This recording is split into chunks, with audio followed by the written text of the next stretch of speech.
Heureuse de vous retrouver pour cette nouvelle émission. Bonjour chez vous, c'est votre rendez-vous quotidien avec l'actualité qui vous concerne. Nous sommes au plus près de vous avec nos partenaires de la presse quotidienne régionale, des télévisions locales et des Indés radios.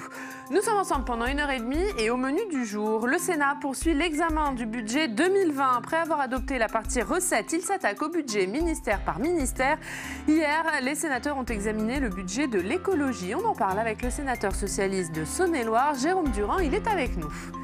Dans une demi-heure, l'invité politique, c'est Renaud Muselier, le président de la région Sud Provence-Alpes-Côte d'Azur, également président des régions de France. Interview en partenariat avec la presse quotidienne régionale, représentée ce matin par Julien Lécuyer de La Voix du Nord. Et puis toutes les semaines, nous nous rendons à votre rencontre dans un département. Cette semaine, nous sommes dans les Côtes-d'Armor pour voir où en sont ceux qui ont enfilé un gilet jaune il y a un an. Aujourd'hui, direction Plérin, où le maire a pris des mesures en faveur du pouvoir d'achat. Et puis enfin, dans le Club des territoires, nous parlerons de la lutte contre la radicalisation. Le Sénat a créé cette semaine une commission d'enquête sur le sujet et Christophe Castaner reçoit aujourd'hui les préfets à Beauvau sur la lutte contre l'islamisme. Mais avant cela, voici les autres informations de ce jeudi 28 novembre.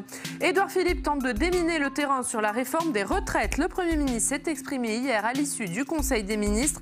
Il se dit prêt à reculer la date d'application de la réforme et en a précisé le calendrier. Le texte sera présenté au Parlement début 2020.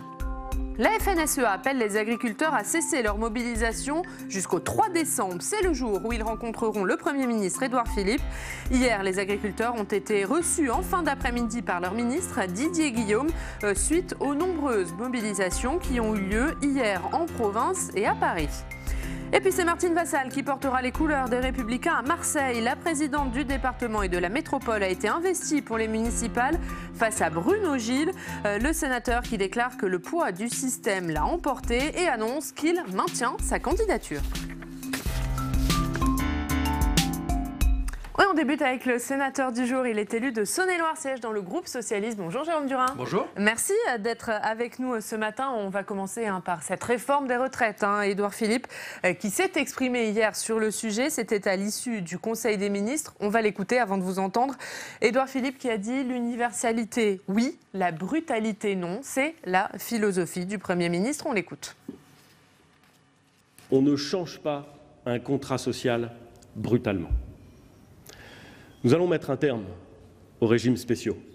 C'est la conséquence mécanique de l'instauration d'un régime universel de retraite.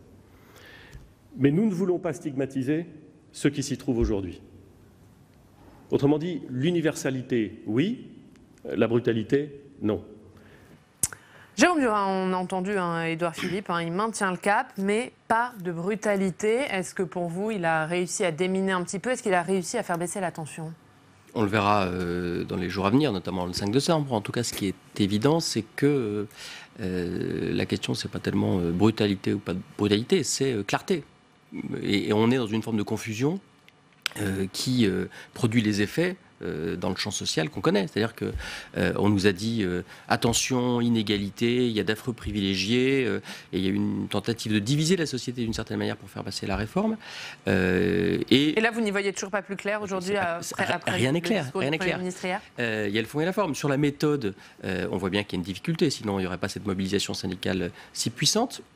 Et puis il y a des atermoiements quand même. Jean-Paul Delevoye a avancé des propositions. Il a été recadré par le président de la République. La clause du grand-père, un jour c'est oui, l'autre jour c'est non.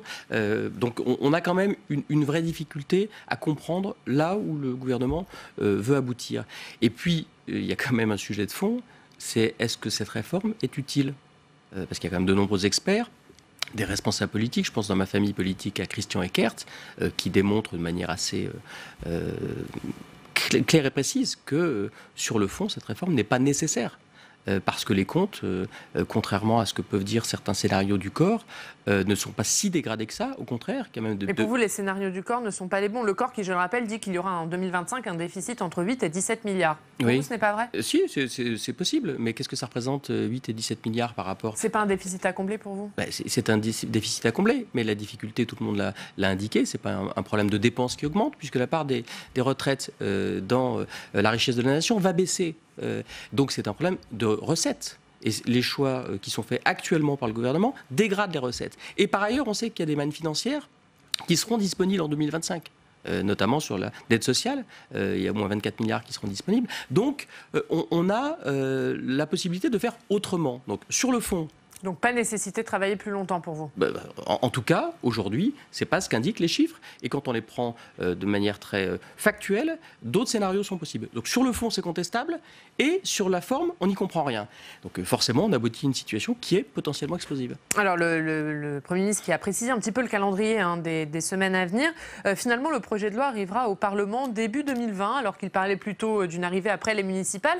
Est-ce que ça vous a surpris, ce changement de calendrier? Oui, mais tout nous surprend dans cette affaire. Et ce qui est inquiétant, finalement, ce n'est pas tellement les atermoiements du gouvernement ou son changement de pied incessant. Ce qui est inquiétant, c'est que cette question de la réforme des retraites, et c'est le sens d'ailleurs de la mobilisation qui est voulue par le Parti socialiste, qui appelle à manifester le 5 décembre, elle s'inscrit dans un contexte global qui n'est pas bon. La crise des Gilets jaunes, elle n'est pas si ancienne que ça. On est nombreux, et je parle avec beaucoup d'élus que nous représentons ici au Sénat, à ressentir une profonde inquiétude dans la société française, quelque chose de l'ordre de la colère, qui est latente, mais qui ne demande qu'à s'exprimer plus fortement, parce qu'il y a évidemment la question des retraites, mais il y a l'assurance chômage. Il y a l'état des services publics, il y a l'hôpital qui est en crise, il y a la question des universités, il y a le pouvoir d'achat. Avec tout ça, vous soutenez, vous le disiez, le Parti socialiste soutient la mobilisation du 5. Est-ce que vous n'avez pas peur de ce qu'elle peut devenir, cette mobilisation? Ah, mais c'est évident qu'il y a un risque dans la société à ce que les choses aillent mal, mais les engagements du président Macron et cette volonté finalement de rassembler la France et de la projeter plus loin dans un ni droite ni gauche, qui semblent être bonnes à loi, sont démentis par les faits. Et malheureusement, le procès qui lui est fait d'être le président des riches ne s'est pas démenti. Et quand on parlera du budget, sans doute un petit peu plus tard, on va y revenir. On va en parler, mais juste, vous dites qu'il y a un risque sur cette mobilisation du 5. Pour vous, c'est quoi le risque? C'est des violences? C'est plus une fracturation de la société française? C'est que ça dure? Moi, je pense que c'est plus la question de la fracturation de la société. Il y a une société qui s'effiloche. Un pacte social qui est mis en cause. Il y a des gens qui se sentent désaffiliés, qui se sentent oubliés, qui ne se sentent plus représentés. C'est l'abstention, c'est les votes extrêmes. Et puis, c'est des formes nouvelles avec le mouvement des Gilets jaunes, de contestation de colère. Peut-être qu'il y a une bonne chose à attendre de cette manifestation, c'est que les organisations représentatives, notamment les syndicats, reprennent la main. Et donc, du coup, ça peut encadrer cette mobilisation. Ça, c'est peut-être plutôt une bonne nouvelle. Par ailleurs, moi, je crains effectivement qu'on aille vers quelque chose d'assez tendu. Eh bien, on aura l'occasion d'en reparler. On va parler du budget, Jérôme Durin, puisque vous en parliez avec nous, le Sénat qui poursuit donc l'examen du budget 2020. Et hier, les sénateurs se sont penchés sur le budget de l'écologie. On va en parler avec notre journaliste parlementaire, Quentin Calmet.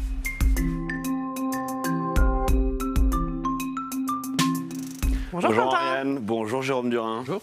Hier, ce sont donc les crédits de l'écologie qui ont été examinés en séance sur fond de polémique sur le montant de ces crédits. Ils ont même été d'ailleurs rejetés hier soir par les sénateurs. Tout à fait. Subterfuge, budget artificiel, hausse en trompe-l'œil, toutes ces citations, elles ont été prises dans la séance d'hier soir. Les sénateurs n'ont pas mâché leurs mots hier à propos de ce budget, de sa mission écologie. Ça fait des semaines que le débat monte sur les crédits et ce n'est pas anodin car l'an dernier, au plus fort de la crise des Gilets jaunes, la majorité présidentielle était bien en peine pour expliquer la hausse de la taxe carbone.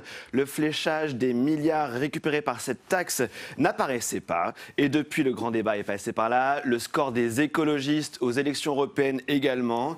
Et le gouvernement a promis que la transition écologique serait au cœur de l'acte 2 du quinquennat. Et donc hier, la ministre, en séance, a expliqué de façon catégorique que son budget était bien en hausse. Écoutez Elisabeth Borne. Après les amendements votés à l'Assemblée nationale, les moyens du ministère pour l'année 2020 s'élèvent à 32 milliards 202 millions d'euros. Et ces moyens, à périmètre constant, j'insiste, sont en hausse de 808 millions d'euros par rapport à 2019, soit plus 2,6%. Alors, on ne va pas refaire la bataille des chiffres, c'est beaucoup trop compliqué, mais il y a les crédits du ministère d'Elisabeth Borne et les crédits des autres ministères, et c'est, selon les sénateurs, entre tous ces budgets qu'il y a des tripatouillages budgétaires. Écoutez Jean-François Husson, le sénateur LR. 3 mesures de périmètre gonflent artificiellement les crédits de la mission. D'abord, les crédits dédiés au financement du bonus à l'achat des véhicules propres inscrits jusqu'à présent sur un compte d'affectation spéciale et qui sont désormais inscrits sur le budget de la mission pour près de 400 millions d'euros. Il y a également le financement de la prime appelée à remplacer le crédit d'impôt pour la transition énergétique, qui est également inscrit sur cette mission pour un montant de 400 millions d'euros. Et puis, il y a un nouveau programme créé pour reprendre la dette de l'État sur SNCF Réseau pour 409 millions d'euros. C'est là que le sénateur a parlé de subterfuge. Autre exemple, il y a les suppressions des postes dans le ministère et des opérateurs qui en dépendent. Un sénateur communiste a dit « L'enfermement à Bercy nuit gravement à la lucidité ». Un dernier mot pour vous dire que vous pouvez lire tous les détails sur cette bataille des chiffres sur les crédits de l'écologie dans l'article de Guillaume Jacot sur publicsénat.fr. Notre journaliste a suivi jusque très tard la séance qui était consacrée donc à l'écologie. Merci beaucoup Quentin, on vous retrouve tout à l'heure. Alors Elisabeth Borne le dit, elle défend un budget de l'écologie en hausse depuis de 800 millions d'euros. Pour vous, les feux ne sont pas ouverts pour autant? Moi, je vais reprendre un des arguments qui vient d'être présenté. Et d'ailleurs, il ne vient pas de quelqu'un de ma sensibilité, puisque c'était en l'espèce le sénateur Husson de Meurthe-et-Moselle, qui rappelle qu'il y a, sinon des tripatouillages, au moins des subtilités comptables qui permettent de faire passer des crédits qui étaient jusque-là dans des comptes d'affectation spéciaux vers le budget général. Donc quand on nous dit 1 milliard de hausse, il y a déjà 800 millions qui se baladent, qui étaient déjà là. Donc la hausse, elle est évidemment en trompe-l'œil. Sinon, on n'aurait pas eu des débats parlementaires de ce niveau hier. Par ailleurs, sur la sincérité, ce qui compte, c'est ce que ça produit très concrètement en termes de moyens. Et dans votre reportage, il a été fait mention des moyens humains. Et on sait que sur l'ensemble des agences, des outils que l'État ou que les opérateurs d'État développent pour l'écologie, on a 2500 postes qui disparaissent. Ça concerne Météo France, ça concerne le futur Office français de la biodiversité, ça concerne les agences de l'eau. Ça, ce sont des gens, des personnes qui travaillent quotidiennement à l'écologie. Donc, on peut nous expliquer... Vous dites, le gouvernement fait beaucoup de discours, Emmanuel Macron fait beaucoup de discours sur l'écologie, mais au final, dans les faits, ça ne se traduit pas. Bah si, ça se traduit négativement par des suppressions de postes. Donc, je ne vois pas comment on peut faire plus d'écologie avec moins d'agents de l'État qui sont affectés à ça. Un mot sur les élus et ces territoires. Il en a été question hier en séance. Les élus, les territoires, est-ce qu'ils sont laissés seuls, trop seuls face à ce changement climatique et à ses conséquences dans les territoires? Il faut qu'on augmente la cadence à tous les étages. Moi, je suis élu d'une région, la région Bourgogne-Franche-Comté, où nous allons présenter dans quelques semaines notre budget, comme il est de saison, et on va accentuer nos efforts. Donc, il faut qu'à tous les étages de la nation, on progresse. Ça vaut pour les collectivités, les petites, les moyennes, les grosses. Ça vaut pour l'État, et je pense qu'on n'y est pas encore. En tout cas, le budget de l'État, de ce point de vue-là, n'est pas rassurant. Mais il n'est pas rassurant d'ailleurs sur d'autres aspects. Là, vous me demandez de parler d'écologie. Sur l'aspect social, on n'est pas au rendez-vous non plus. Et je fais le lien avec ce qu'on se disait il y a quelques minutes sur la crise sociale. Quand on continue d'aller taper dans les caisses sur l'assurance chômage, 700 millions. Quand on continue d'aller taper dans les APL avec 1 milliard, on n'est pas au rendez-vous d'une attente sociale. Et sur les mesures en faveur du pouvoir d'achat, notamment pour les classes moyennes qui verront leur impôts baissés, qui verront pour une partie d'entre elles leur taxe d'habitation supprimée? On verra à la fin. Ce que je vois quand même, c'est que les 4,5 milliards qui ont été consacrés à la fin de l'ISF n'ont pas été, en tout cas, utilisés correctement pour ces classes moyennes et pour le pouvoir d'achat. Et je pense que les Français s'en rendront compte. Donc, il y a quand même un péril à considérer que tout va bien, que les comptes sont bons et que la population est satisfaite. Je pense que ce n'est pas le cas. Un dernier mot, petit retour en arrière sur l'écologie. Vous êtes l'auteur d'une proposition de loi qui a été examinée en mai dernier sur l'écocide. C'est porter atteinte de façon grave et durable à l'environnement. Je résume rapidement. C'est une proposition de loi qui a été rejetée. Vous disiez que le combat allait continuer. Où vous en êtes aujourd'hui là-dessus? Écoutez, c'est un combat qu'on a conduit ici par le biais de cette proposition de loi. Elle a été rejetée. On n'en démord pas et on va continuer à porter ce combat dès qu'on en aura l'opportunité. À l'Assemblée nationale, le sujet a été porté aussi par les socialistes, par Christophe Bouillon, qui a déposé une proposition de loi dans ce sens. Elle sera étudiée le 5 décembre en séance. Je crois que les socialistes sont très à la pointe sur ce sujet. C'est un sujet majeur. On ne peut pas continuer à laisser l'environnement altéré, mis en cause gravement pour des intérêts souvent financiers. Donc on continue. À l'Assemblée nationale, le 5 décembre. On va passer à un autre sujet. On va parler des agriculteurs et pour pour ça, comme tous les jours, vous le savez, Jérôme Durin, on se rend dans une rédaction locale. Aujourd'hui, on va aller à Lyon retrouver nos partenaires du Progrès. Bonjour Sébastien Calmar, vous êtes chef info desk central du Progrès. Je le disais, on va parler de ce malaise agricole. Les agriculteurs qui ont manifesté à Paris hier, mais pas que, des manifestations en province et ces manifestations qui ont créé une belle pagaille dans votre ville de Lyon. En effet, il y a eu une belle pagaille sur les routes qui mènent à l'agglomération lyonnaise. C'est un mouvement qui, dans le Rhône, a été très encadré, notamment par la CRS autoroutière pour des questions de sécurité. Mais cette mobilisation, comme prévu, on va dire, a entraîné de nombreuses perturbations sur tous les axes qui mènent à l'agglo lyonnaise. Tout a commencé hier vers 10h, quand 3 cortèges d'agriculteurs ont rejoint leur point de blocage. Ils étaient environ 80 sur l'A6 au niveau de Dardilly, une quarantaine sur l'A47 à Givors, et encore une cinquantaine d'agriculteurs mobilisés sur l'A42 à Vaux-en-Velin, à hauteur de Vaux-en-Velin, on va dire dans l'est de Lyon. Ces autoroutes ont été coupées pendant une bonne partie de la journée en direction de Lyon, et les routes secondaires et les autres déviations qui avaient été mises en place ont été vite saturées. Alors, on voit, ça avait l'air d'être une journée compliquée à Lyon. La situation est revenue à la normale.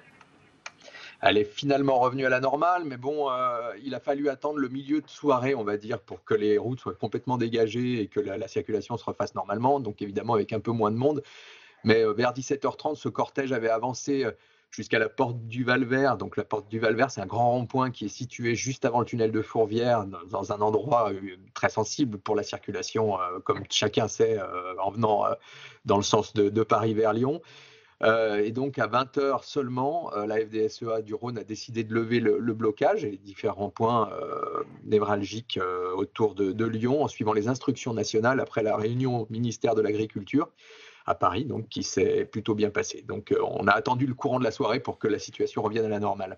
Alors quelles ont été les principales revendications qu'ont exprimées les agriculteurs hier ? Alors, les agriculteurs qui étaient présents dans le Rhône venaient d'un peu partout dans la région et ils veulent simplement se faire entendre et notamment, dans un premier temps, se défendre de l'agribashing ambiant. Cet agribashing en vrac, on leur oppose d'être des pollueurs, ils sont pointés du doigt pour des histoires de maltraitance animale, pour des supposées nuisances de leurs exploitations. C'est un peu dans l'air du temps. Mais il faut dire que la principale de leurs revendications à ces agriculteurs porte bien sûr sur les revenus. C'est le nerf de la guerre dans leur secteur depuis plusieurs années, depuis de nombreuses années.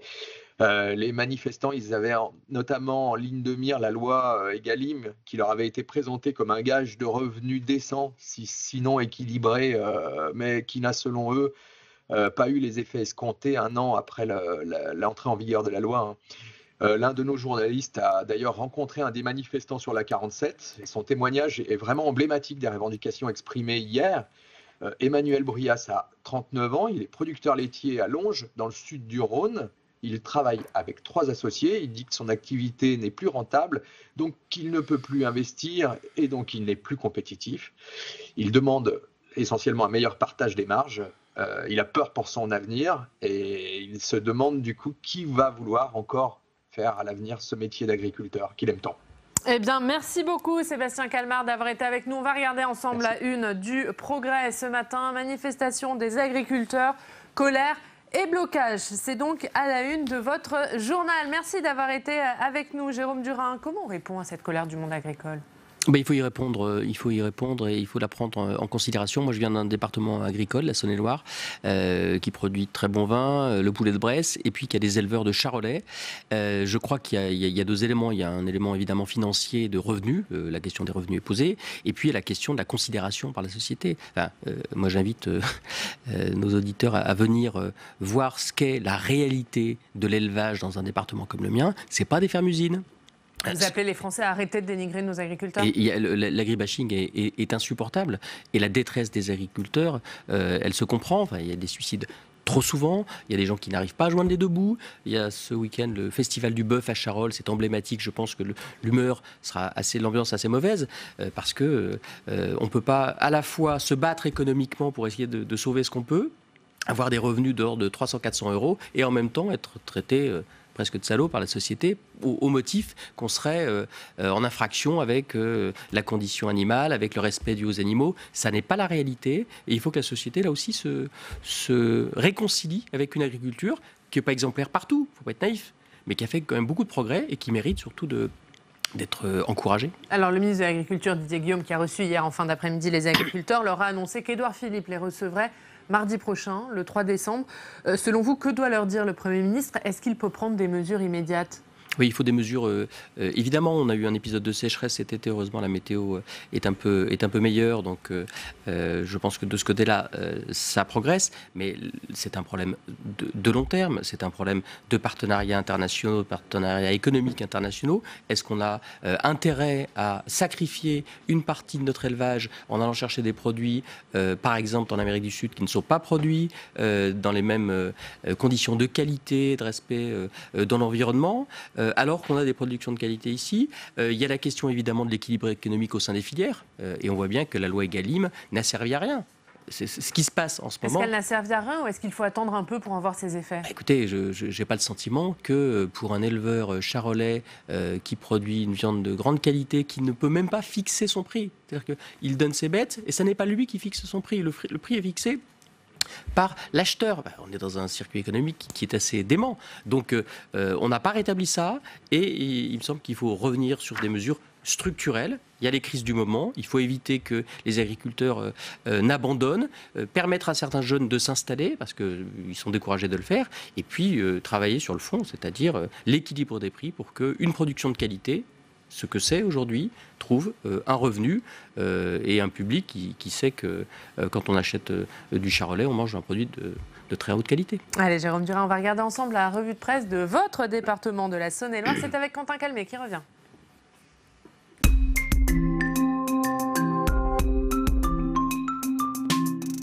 Et Quentin, on commence avec le site de référence de l'information au Creusot, c'est Creusot Info. Voilà, le site d'info nous parle de cette réunion qui était organisée par vous-même samedi dernier, une réunion d'élus, de cadres du Parti Socialiste. Voilà, on vous voit bien sur le premier plan de la photo, c'est difficile de vous rater. Mais donc, du coup, dans l'article, on nous explique que l'objectif, c'est de former ces membres du Parti Socialiste du département en vue des élections municipales. Je cite le site d'information. On a ainsi parlé de plusieurs obligations faites aux élus et aux maires, notamment au sujet des intercommunalités, mais aussi comment les partis doivent désigner leurs représentants dans les différentes instances départementales. Alors peut-être que vous pouvez nous en dire un mot. C'était quoi cette réunion? C'était du coaching politique? Alors ce ne sont pas forcément que des militants, c'est une réunion qui est ouverte à tous. Les municipales arrivent, il y a beaucoup d'inquiétudes, d'interrogations sur les nouvelles règles du jeu d'une certaine manière. On vient de terminer l'étude en première lecture de la loi engagement et proximité. Et comme je suis le nouveau président de l'Union départementale des élus socialistes et républicains, je voulais avoir ce temps ouvert à tous pour expliquer un peu comment il fallait s'inscrire dans une démarche municipale et ce qu'il fallait prendre en compte pour réussir sa campagne, avoir un bon projet et puis gérer une commune pendant 6 ans dans de bonnes conditions. On va reparler de cette loi engagement et proximité, mais d'abord, Quentin, on va voir avec vous le journal de Saône-et-Loire à Rully, j'espère que je prononce bien. Pour chaque nouveau-né, un arbre est planté. Exactement, on va parler de cette initiative car un terrain avait été légué à la municipalité au début des années 2000 par 2 anciens habitants.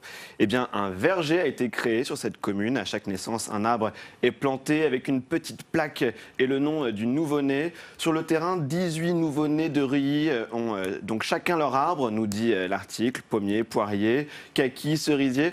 On parle quand même de 5400 m² d'arbres et de projets. Et pourquoi pas à terme des visites pédagogiques pour les élèves. L'inauguration est prévue le 21 décembre. Merci Quentin, voilà pour cette belle initiative. On va revenir sur cette loi engagement et proximité. C'est la loi Lecornu qui vise à répondre au malaise des maires. Elle a été adoptée par le Sénat largement. Elle a été adoptée cette semaine par l'Assemblée nationale, mais dans une version différente. Est-ce que pour vous, un compromis est possible entre députés et sénateurs ?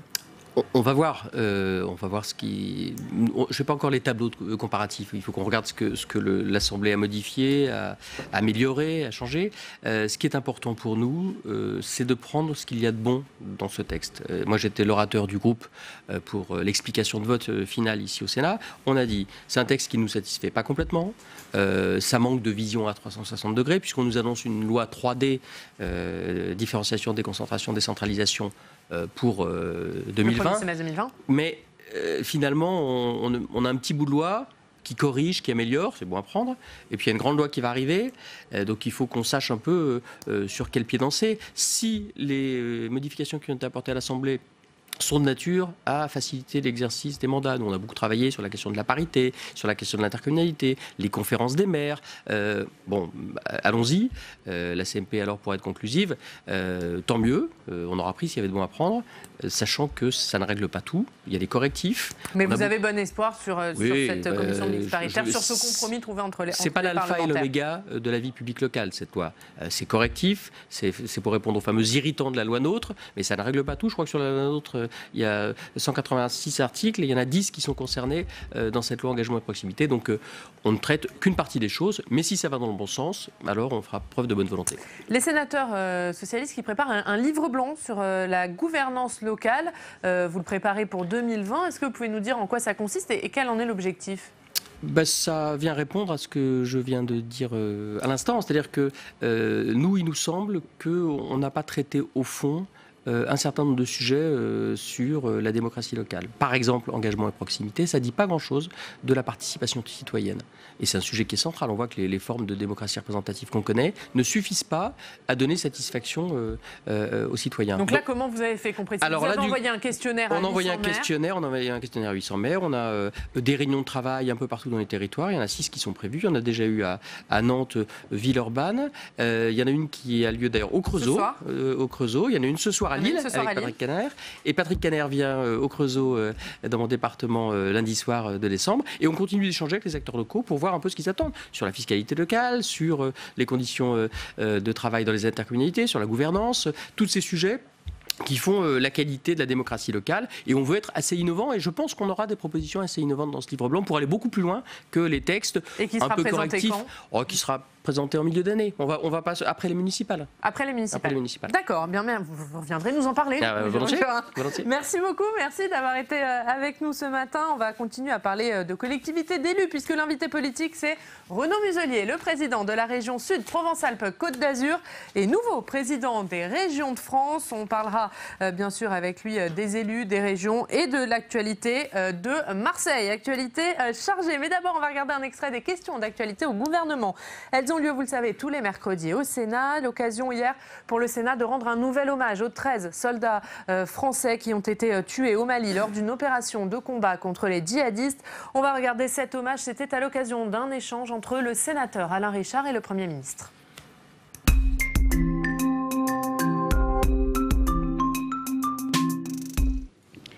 Nous déplorons intensément la perte dramatique de ces hommes de valeur. Mais nous devons aujourd'hui voir aussi le sens authentique de cette action, de leur action, celui de l'action internationale de la France.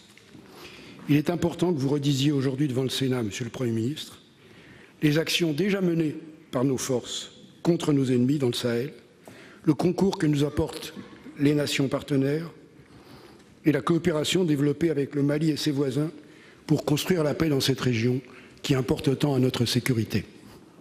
La France se bat au Mali.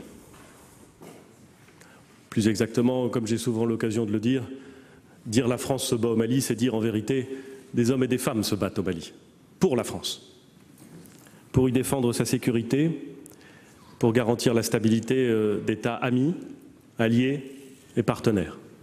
Elle se bat au Mali depuis que le précédent président de la République a considéré qu'il était de l'intérêt de la France d'aller stopper cette avancée vers Bamako qui menaçait de déstabiliser une région et de permettre la constitution d'une zone de non-droit dans laquelle, nous le savons,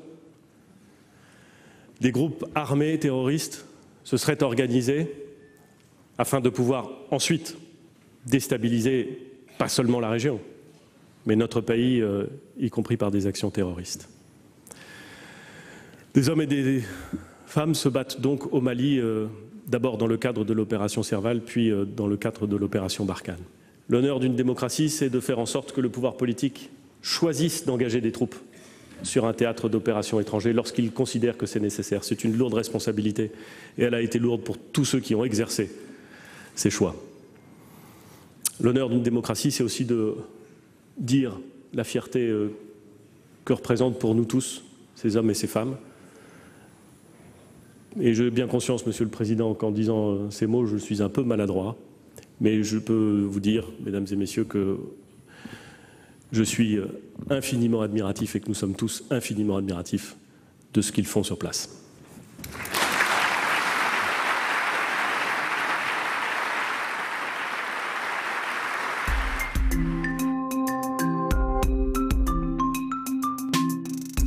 Et notre invité politique ce matin, c'est Renaud Muselier. Bonjour. Bonjour. Président de la région Sud, Provence-Alpes-Côte d'Azur, nouveau président des régions de France. On va en parler. Merci d'être avec nous ce matin.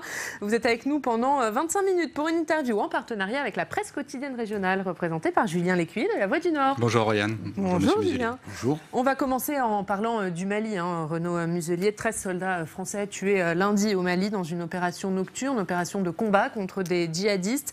4 étaient basés dans votre région, à Gap. Un hommage national aura lieu lundi. Est-ce que, au-delà de l'émotion que vous allez sûrement nous exprimer, il y aura un hommage particulier de votre région? Oui, je suis en contact avec le maire de Gap, qui est vice-président de la région, de façon à ce qu'on voit comment se manifester. Il y en a 4 de la région. Il y a le fils d'un de mes amis, M. Bockel, avec qui je suis très lié. Ça ne laisse pas indifférent. C'est mon pays, c'est la France, c'est la lutte contre... C'est des gens de mon terrain, c'est les fils de mes amis. C'est très lourd.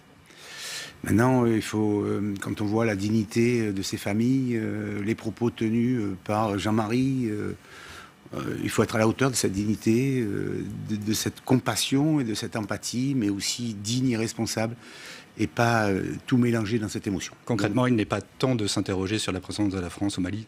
En tout cas, il est temps de les enterrer avec dignité et de respecter les familles.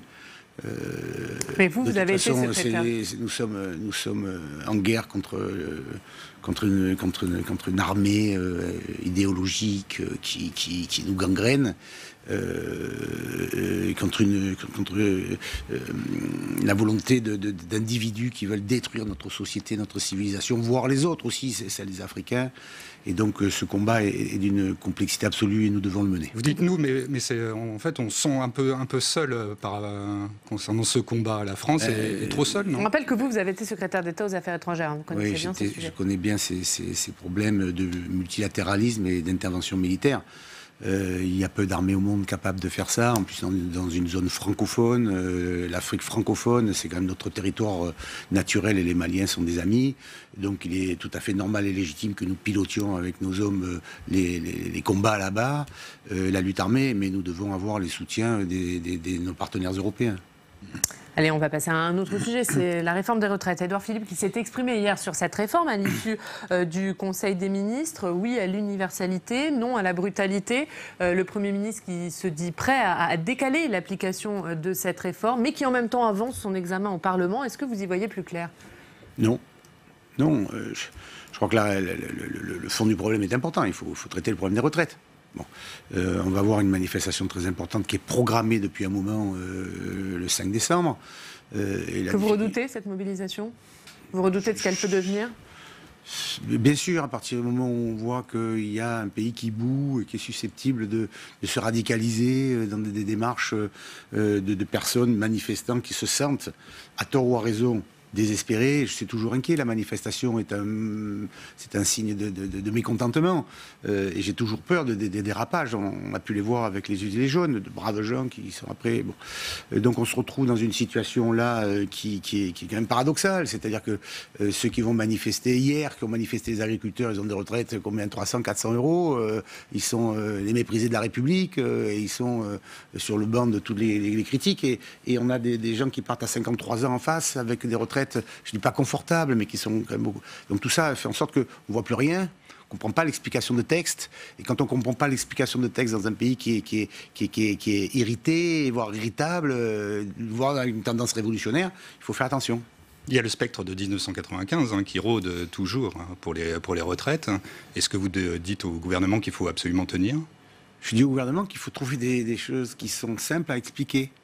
Et que pour expliquer les choses simples, il faut savoir monter sur un train et parler aux cheminots pour qu'ils le comprennent. C'est-à-dire que le gouvernement ne comprend pas les cheminots? Non, je pense que le langage est trop compliqué, techniquement. C'est les messages qui doivent être simples. Trop déconnectés? Non. Trop techno? Pas assez compréhensible pour nous tous. Voilà. Et donc, à partir de ce moment-là, on se perd. Mais pourquoi vous pensez qu'il y a une volonté de rester dans le flou ou que Non, je pense que c'est une méthode de travail. Je pense que c'est une méthode de travail qui pose toujours le même problème de gouvernance. Voilà. Et on le retrouve un peu à tous les niveaux, dans les institutions comme les nôtres, aux régions, dans les mairies, dans les départements. C'est un mode d'explication qui n'est pas assez simple. Voilà. Et donc qui crée l'angoisse. Et ouvrant le débat, parce que je pense sincèrement que quand ils ouvrent le débat, ils pensent pouvoir vraiment l'ouvrir. En fait, ils créent un peu plus de doutes et d'incertitudes. Et donc c'est cette méthode-là qui est compliquée. Alors on parle de l'ambiguïté du flou au gouvernement, mais alors chez les Républicains, la position c'est on dénonce les blocages, on dénonce le projet de loi du gouvernement. C'est le nini là aussi, c'est le flou ? Non, on dénonce les blocages, oui, parce que de toute façon, le pays va être encore paralysé. Il va être paralysé parce qu'il y a une présentation d'un texte de loi qui n'est pas compris ou qui est interprété avec des lignes fortes qui ne sont pas forcément bien rappelées ou de toute façon qui créent des difficultés. Donc là, il y a un vrai problème de fond. L'autre volet, c'est la réforme des retraites. Faut-il la faire ? Bien sûr qu'il faut la faire, mais peut-être pas comme ça. Comment alors pour vous ? C'est un problème de méthode ou c'est un problème de fond, cette réforme ? C'est un problème et de méthode, puisque de toute façon, on voit bien que le gouvernement a toujours eu des problèmes de méthode pour expliquer ses positions, même quand il a eu raison. Et c'est un problème de fond, parce que là, en l'occurrence, ce qu'il programme, ce qu'il prépare, c'est de savoir comment ça va être financé. Bon, et l'aventure sur le permis à points, sur les retraites à points, me paraît pas forcément la bonne solution. Et comme Bruno Retailleau, vous êtes favorable à une réquisition des grévistes ? Je suis favorable au service minimum. Effectif et réel. Donc, quitte à passer par une réquisition. C'est comme dans les hôpitaux. Je suis médecin urgentiste. Quand vous faites la grève, les hôpitaux sont ouverts quand même. Voilà. Et pour vous, les cheminots, ils doivent garantir un service minimum comme peuvent le garantir les médecins. Oui. On ne doit pas. Alors, il y a un nombre d'heures, il y a un nombre de trams, il y a un nombre de lignes. Enfin, vous ne pouvez pas bloquer le pays ad vitam aeternam pour faire un bras de fer insupportable. Donc, vous soutenez Bruno Retailleau ? Oui, je dans cette proposition-là. On va parler des régions. On le disait, vous avez pris la tête des régions de France. Vous succédez à Hervé Morin. C'était prévu, c'était un accord entre vous. Comment vous qualifiez aujourd'hui les relations avec l'État ? Hier, Valérie Pécresse, qui était à votre place, présidente de la région Île-de-France, disait le pacte de confiance est rompu. C'est aussi ce que vous dites ? D'abord, je voudrais dire une chose qui est très importante, parce que quand on parle de Marseille, ça rebondit. Quand on donne sa parole et qu'on la respecte, dans la vie politique, c'est rare, mais ça fonctionne. On l'a fait, Christian Estrosi et moi, dans le cadre de la région Provence-Alpes-Côte d'Azur. Il s'était engagé à, s'il quittait la région Provence-Alpes-Côte d'Azur, à me la confier. Il l'a fait. Il n'y a pas eu d'histoire. C'est facile. Et tout le monde est d'accord. Hervé Morin a fait la même chose avec moi, au président de la région de France, avec l'aval de tous les autres présidents de région, qui fait en sorte que ça s'est passé gentiment, normalement, sans crise. Et je pense que c'est un signe fort dans la vie politique et dans la vie normale. Et donc, quand la parole est respectée, c'est quelque chose de très bien. À partir de ce moment-là, nous, notre problème pour les régions de France, on a un problème de relation avec le gouvernement. Des problèmes de relation qui sont assez simples, finalement, parce qu'on s'entend globalement très bien, individuellement, quand on les voit. Individuellement, chaque président de région, ou collectivement, dans le cadre de l'institution que j'ai l'honneur de représenter. Mais après, concrètement, on n'a pas des arbitrages qui nous sont favorables. Et donc ça pose un vrai problème. Après, je préférais qu'on soit peut-être moins copains pour avoir plus de résultats, plutôt que d'avoir des bonnes relations, mais n'avoir pratiquement aucun résultat. Ce ne sont que des mots, en fait. Quand vous parlez avec l'État, il n'y a pas de promesses tenues. Pas tout à fait le cas. Par exemple, avec Mme Borne, ça s'est très bien passé. Et avec Mme Pénicaud sur l'apprentissage, on a un truc, elle nous a menti en nous regardant dans les yeux, quoi. Ça ne s'arrange toujours pas, cette histoire ? On a l'impression que ça traîne, quand même, depuis ça traîne, ça s'aggrave. Fermeture de centres de formation des apprentis. Ça traîne et ça s'aggrave, parce qu'ils découvrent des choses on les avait prévenus d'un certain nombre de difficultés qu'ils rencontreraient, et puis ils les découvrent au fur et à mesure, elles ne sont pas financées. Comment va être prise en charge le paiement des maîtres apprentis, voilà, tout simplement. Comment on met en place la compensation qui n'a pas eu lieu. Il y a, grosso modo, ça fait entre 100 et 150 millions d'euros, les deux points qui sont là. Et ça, on a prévenu, on a expliqué, on l'a rappelé, et on n'est pas entendu ni écouté, et les arbitrages ne sont pas faits. Donc, alors ça, c'est pour l'apprentissage. Quels sont les autres points sur lesquels vous attendez des arbitrages ? Ça, c'est quand même un point fort, parce que c'est quand même le dernier acte de recentralisation et de reconcentration qui a été fait par l'État dans le cadre de nos domaines de compétences. Alors, vous comprenez, quand j'entends le Premier ministre, avec qui j'ai de très bonnes relations, qui nous explique que les chiffres de l'apprentissage sont tout à fait remarquables, parce que c'est la voie royale du retour à l'emploi, il a raison. Sauf que c'est nous qui l'avons fait. Eux, ils vont commencer en janvier. C'est pas sa réforme, c'est la nôtre. C'est notre application de l'ancien texte de loi dans le cadre de la montée en pression des régions pour faire valoriser l'apprentissage. Il nous explique que c'est la loi qu'il a votée par Mme Pénicaud. C'est faux. Est-ce que ça ne pose pas plus généralement la question de la décentralisation, d'une fausse décentralisation, d'une fausse responsabilité? On parle d'un acte 3 de la décentralisation, mais on a du mal à savoir où est-ce qu'on va. Voilà, alors ça c'est l'autre évolution, parce qu'il faut avancer, il faudra traiter ce problème d'apprentissage qui reste quand même une énorme épine entre nous. Parallèlement à ça, on est parti sur un principe avec Mme Gourault, avec le Premier ministre ou le Président de la République. Il y a la fameuse loi sur les 3D qui va se mettre en place. On a travaillé hier avec les présidents de région de France. On fait des propositions dans le cadre de cette décentralisation, de cette déconcentration, de cette différenciation. Alors lesquelles? Quelles sont les principales propositions de région? Nous, c'est mode de gouvernance, compétences clairement identifiées, dans des domaines bien particuliers, l'économie, les transports, l'éducation, la formation. Voilà. Qui sont déjà dans nos compétences, mais au lieu de... et les fonds européens, bien entendu, où là, ils nous les ont repris alors qu'on les gérait plutôt bien. Donc, bon. C'est pas ce que dit Amélie de Montchalin. Hein. Mais je lui ai bien expliqué qu'elle s'était trompée, et je crois que ses autorités supérieures, elle qui est secrétaire d'État, elle s'est arrêtée d'en parler. Mais la Cour des comptes avait quand même des choses à dire sur cette gestion des fonds européens. C'est-à-dire que cette gestion des fonds européens était à l'État, nous ont confié, on a pris les moyens qu'ils ne nous ont pas transmis, et au moment où ça commence à fonctionner, ils ont repris sans reprendre les moyens, ils ne donnent pas l'argent à ceux qui le font, ils ne font pas l'argent. C'est aussi clair que les fonds européens. Hein. Mais je suis ancien député européen. On a récupéré 3,3 milliards d'euros. On est plus fort que les Allemands au niveau des régions pour récupérer les moyens financiers de l'Europe. Elle se permet de faire des remarques sans jamais nous avoir défendu. Qu'elle commence à défendre la France, madame, enfin je ne sais plus comment elle s'appelle, cette jeune femme que personne ne connaît, qu'elle se fasse connaître à l'Europe et qu'elle défende la France au lieu d'attaquer les régions. Mais elle ne défend pas assez la France pour vous? Amélie de Montchalin, secrétaire d'État aux Affaires européennes. La réalité, c'est qu'elle est inexistante en France, elle est inexistante en Europe, et en plus, elle se permet d'attaquer les régions alors que ce n'est pas dans son domaine de compétence. Alors laissez-moi parler avec ceux qui sont dans domaine de compétence. En l'occurrence, c'est Mme Gourault. Et Mme Gourault, on parle entre politiques sérieux. Et Xavier Bertrand, le président de la région des Hauts-de-France, disait qu'avec les régionales à venir, les départementales et municipales jusqu'en 2022, en fait, ce sera un mandat pour rien concernant la décentralisation. Vous êtes d'accord avec cette déclaration? Oui et non, c'est-à-dire que dans le calendrier, il n'a pas tort, mais à partir du moment où nous demandons une décentralisation, il faut bien l'inscrire à un moment. Nous voulons une décentralisation, nous sommes des décentralisateurs, nous estimons que nous sommes proches des régions, que nous connaissons nos bassins d'emploi, que nous sommes proches des aires métropolitaines, nous connaissons ça. Mais est-ce qu'on a perdu du temps? Concrètement, est-ce qu'on perd du temps? Ce que j'ai constaté surtout, c'est que nous avons une reconcentration. Et l'apprentissage en est un exemple tout à fait typique, avec une recentralisation, et nous demandons une décentralisation.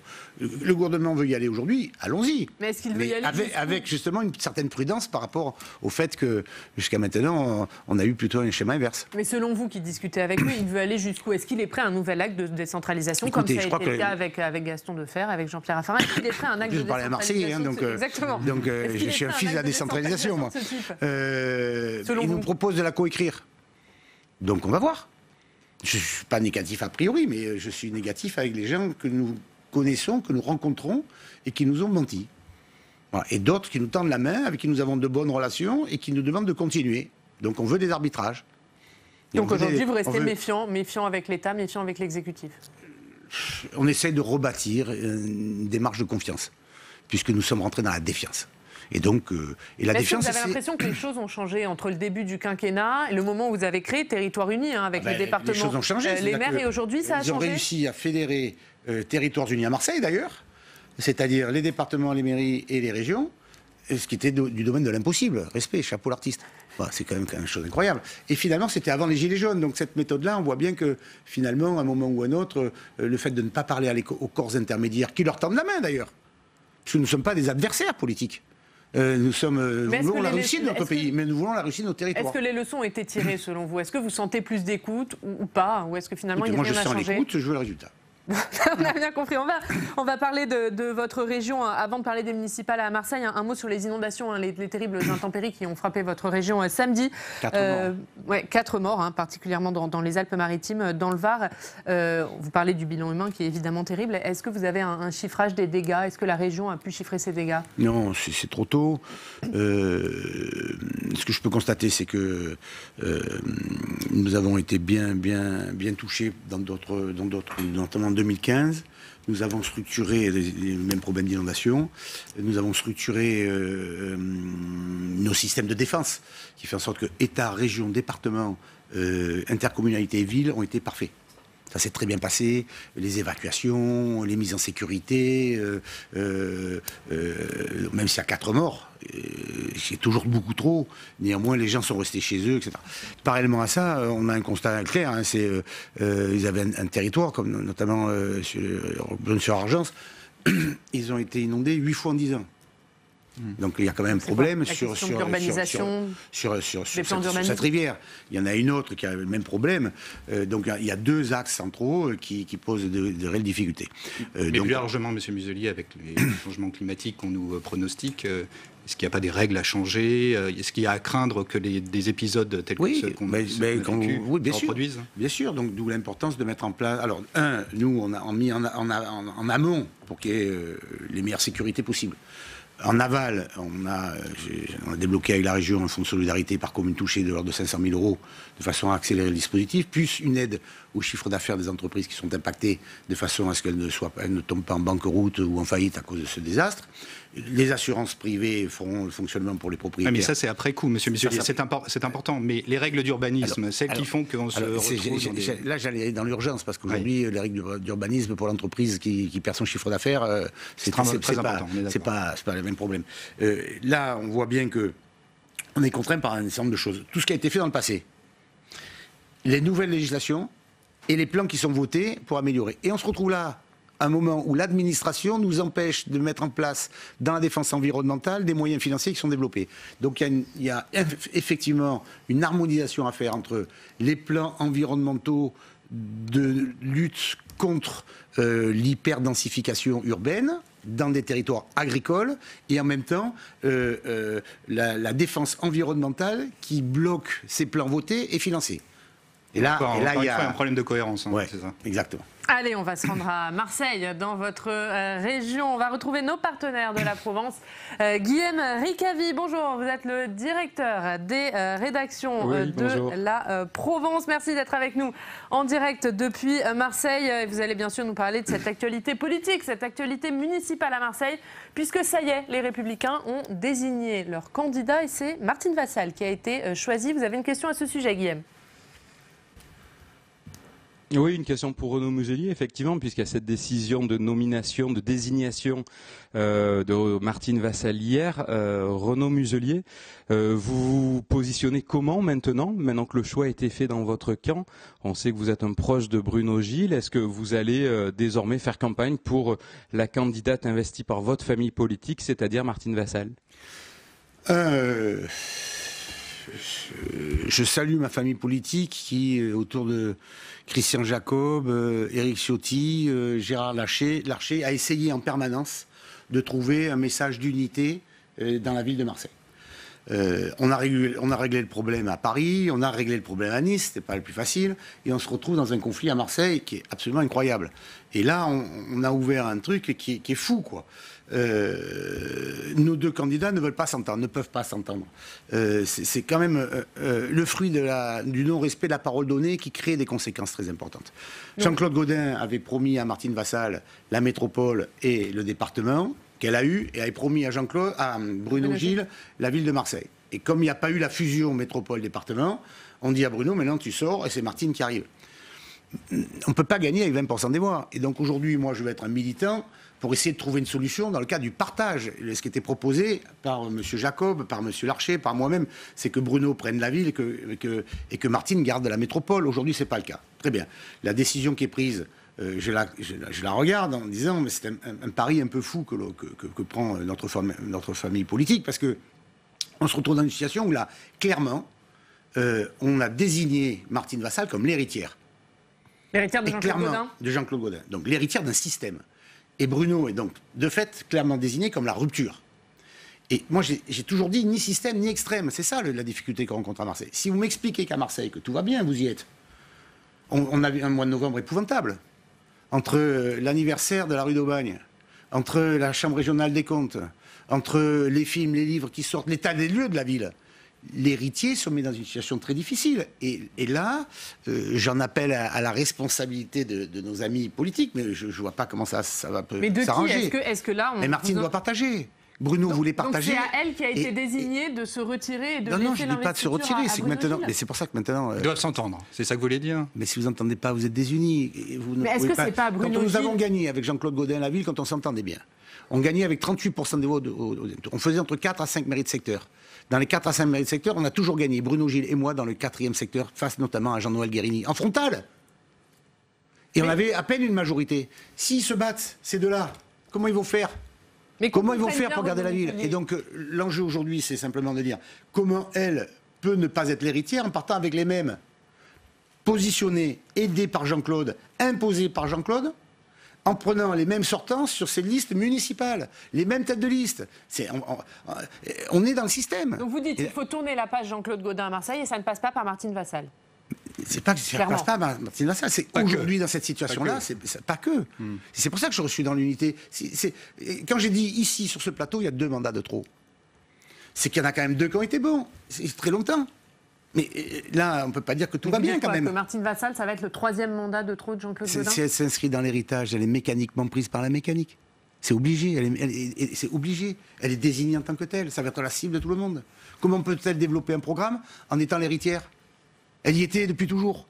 Alors, en attendant, là, la Commission nationale d'investiture a tranché. Hier soir, Bruno Gilles publie un communiqué dans lequel il regrette la décision. Il signe ce communiqué candidat à la mairie de Marseille. Est-ce que ce n'est pas à lui de se retirer? Est-ce que vous l'encouragez à continuer à être candidat, Renaud Muselier, ce matin? C'est le problème de la parole donnée qui n'a pas été respectée. Donc oui, Bruno Gilles doit être candidat. Je ne dis pas que Bruno Gilles doit être candidat, je veux la paix et l'unité. Donc oui, je mais vais vous l'appelez continuer. À l'unité, mais concrètement, vous l'appelez à quoi ce matin? Mais l'unité ne marche pas quand l'un écrase l'autre, quand l'un ne respecte pas la parole du troisième. Dans la vie politique, il faut savoir s'ouvrir, il faut savoir partager, il faut savoir respecter ses engagements. Il ne faut pas tout vouloir. Elle ne peut pas avoir le département, la métropole et la ville avec 20% des voix. C'est impossible.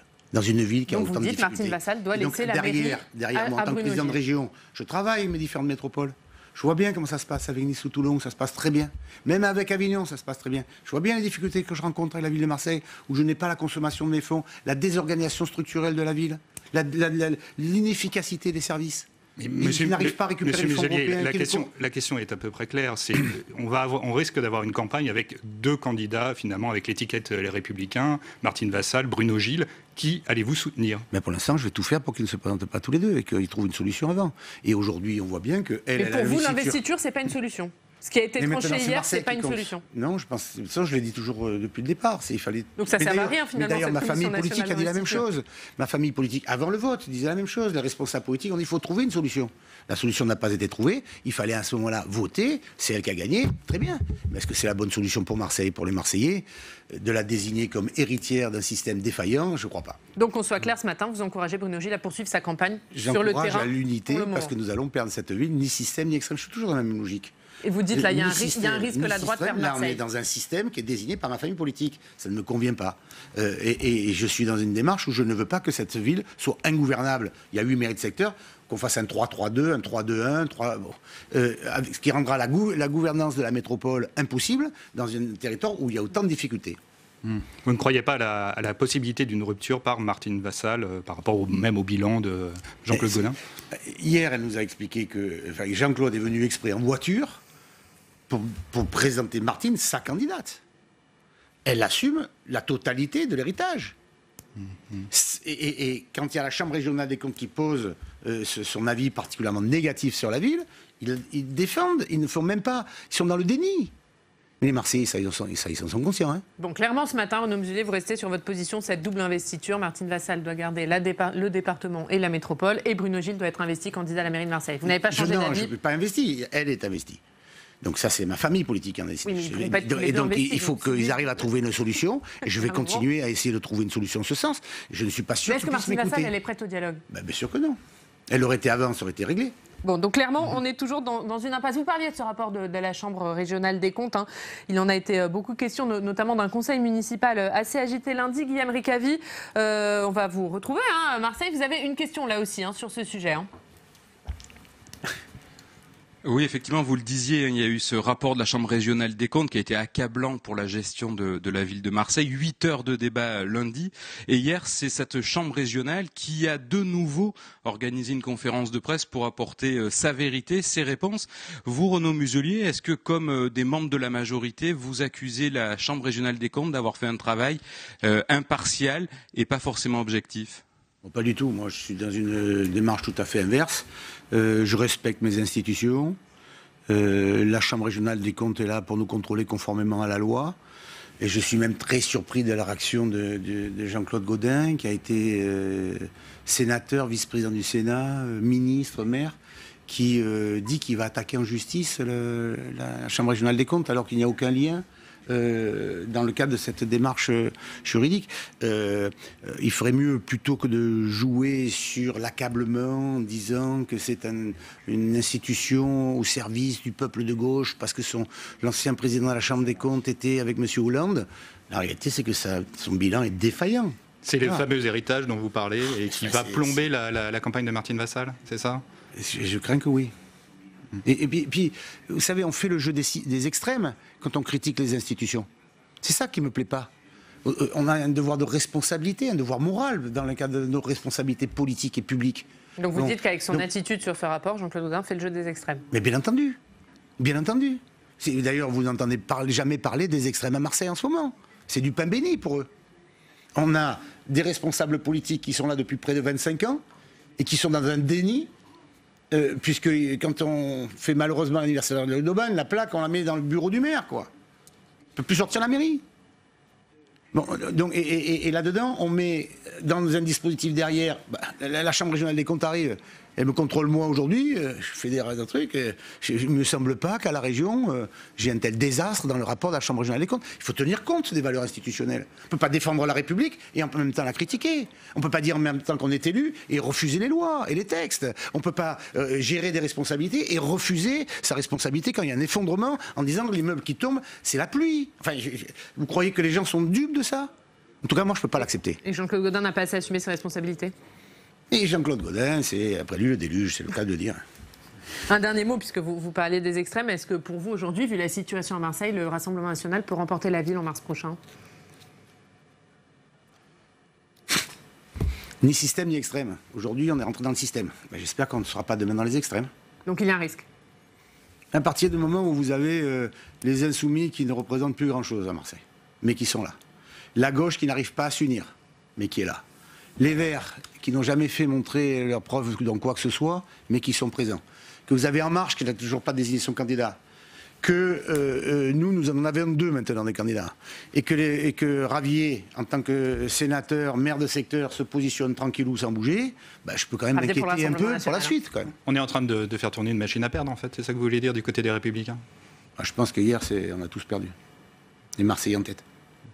Ça sera le mot de la fin. Merci beaucoup Renaud Muselier, merci d'avoir été avec nous ce matin. Merci Julien Lécuyer, on va tout de suite passer au Club des Territoires. La Mutuelle nationale territoriale, la mutuelle des agents des services publics locaux, vous présente le Club des Territoires. Engie, acteur engagé dans la transition zéro carbone des régions, vous présente le Club des Territoires.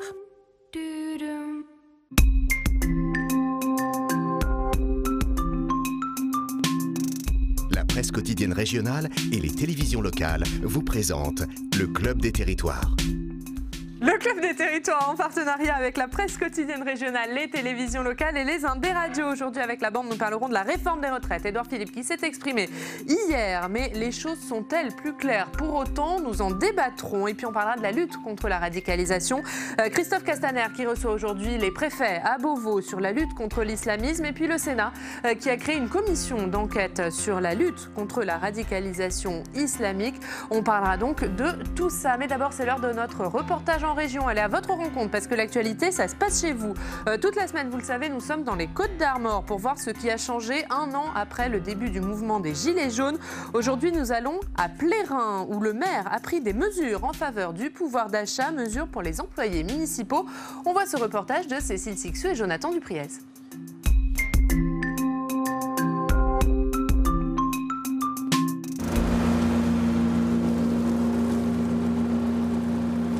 de pouvoir d'achat, c'était une revendication des Gilets jaunes. À Plérin, où nous sommes, le maire a décidé d'offrir une prime annuelle aux agents municipaux qui touchaient moins de 1 800 € par mois. On est avec Anthony. Bonjour Anthony. Vous êtes donc dans ce cas, je m'installe avec vous. Vous êtes donc dans ce cas, vous avez touché une prime de la mairie.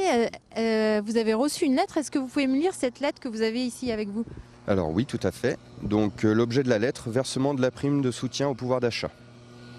Donc on a été informé qu'on allait justement recevoir une prime pour le pouvoir d'achat qui s'élève à 410 € brut, soit 350 € net. Combien ça représente par mois cette prime que vous avez touchée ? Ça représente l'équivalent d'à peu près 30 € par mois. Est-ce que vous touchez combien actuellement ? Environ 1 360 €. Ça a été une bouffée d'oxygène d'avoir cette prime ? Oui, tout à fait, parce que elle nous a été versée en une seule fois. Donc effectivement, d'avoir cette prime qui arrive d'un coup sur le compte, ça fait toujours plaisir. Ça permet justement d'être à jour au niveau financier. Et puis voilà, après on verra s'il en reste. S'il en reste, peut-être des cadeaux à Noël. Tous ceux qui ont bénéficié de cette prime, justement, ils ont tous été très contents comme moi, je pense. Hein. Tout le monde en a besoin dès qu'il s'agit du pouvoir d'achat. On prend tous, je pense. On va aller voir le maire de Plérin pour savoir pourquoi il a donné cette prime à ses agents municipaux.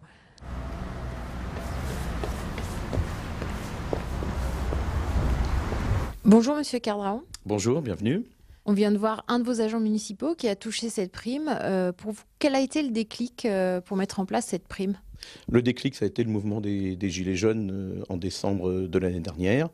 Et on avait décidé, effectivement, nous, collectivités, de répondre à l'appel du président Macron et d'allouer cette fameuse prime au pouvoir d'achat. Comment est-ce que vous l'avez financée, cette prime ? On l'a financée par des économies, on l'a financée aussi par le fait qu'on avait touché des droits de mutation supplémentaires. C'est 100 000 € à peu près pour 168 personnes. Ici à Plérin, vous aviez des cahiers de doléances. Qu'est-ce qu'ils sont devenus ?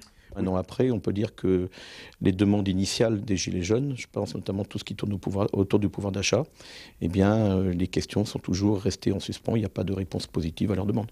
Il y a eu un grand débat national qui a rassemblé les élus, un certain nombre de forces vives, les acteurs sociaux. Et quand on écoute, quand on voit aujourd'hui ce qui se passe en France, on peut se dire que le mouvement, notamment dans sa phase initiale, n'a pas forcément été entendu. Vous avez fait d'autres choses, vous, que ces primes ou ces cahiers de doléances? Est-ce que vous pouvez me dire ce que vous avez fait d'autre? On a également pris la décision de leur allouer un terrain municipal afin qu'ils puissent se réunir et se rencontrer régulièrement. Donc ce terrain a été occupé pendant près de 4 à 5 mois. On va voir le terrain du coup? Eh ben on y va avec plaisir et puis on est parti. Donc c'est ici qu'ils étaient installés au plus fort du mouvement. J'avais effectivement négocié avec eux qu'ils n'occupent pas le rond-point, mais qu'ils s'installent ici pour qu'ils soient aussi visibles de la population. Et ils se retrouvaient là régulièrement. Ils étaient une trentaine, une quarantaine régulièrement à se rencontrer, à se réunir. C'était occupé le jour et il y avait une permanence la nuit. Vous veniez régulièrement leur rendre visite à ces Gilets jaunes ? Oui, tout à fait, je venais régulièrement les rencontrer. C'est là que j'ai pu me rendre compte aussi de la sociologie des personnes qui étaient là et de la difficulté qu'ils avaient à vivre au quotidien, et notamment des retraités, bas salaires, bas revenus, des professions médicales ou paramédicales comme les aides-soignantes ou les infirmières. Le maire de Plérin reste attentif à ses administrés qui avaient manifesté il y a un an sur ce terrain. Pour lui, si les Gilets jaunes sont aujourd'hui moins visibles, le malaise reste bien présent. Voilà pour ce reportage de Cécile Sixou, Jonathan Dupriez. C'était le dernier reportage de la série. Ils sont tous à retrouver sur notre site internet publicsena.fr. Et Cécile viendra demain nous raconter sa semaine dans cette émission. On va commencer le club. Bonjour messieurs. Bonjour. Merci d'être avec nous. Alors on le voyait il y a un an, la contestation, c'était celle des Gilets jaunes. Aujourd'hui, la contestation, elle est forte sur la réforme des retraites. Le gouvernement qui tente de déminer le terrain avant la grande mobilisation annoncée le 5 décembre. Édouard Philippe s'est exprimé hier à la sortie du Conseil des ministres et hier après-midi à la sortie des questions d'actualité. Jean-Paul Delevoye, le haut-commissaire à la réforme des retraites, était à votre micro, Quentin, et vous allez l'entendre, il s'est défendu de toute ambiguïté sur cette réforme. Je pense que les principes sont clairs, ils sont dans mon rapport remis le 10 juillet. Un système universel, un système à points, un système qui garantit l'évolution positive des pensions, un système de redistribution envers les plus précaires et envers les femmes. Et donc ces principes sont ancrés. Et quand je rencontre les citoyens, ils sont perçu positivement. Il reste ensuite toute une série de discussions sur la gouvernance, sur la transition, sur les moyens à mettre en œuvre pour accompagner cette transition. Et il est difficile d'imaginer que nous puissions afficher les solutions avant même que les discussions ont abouti.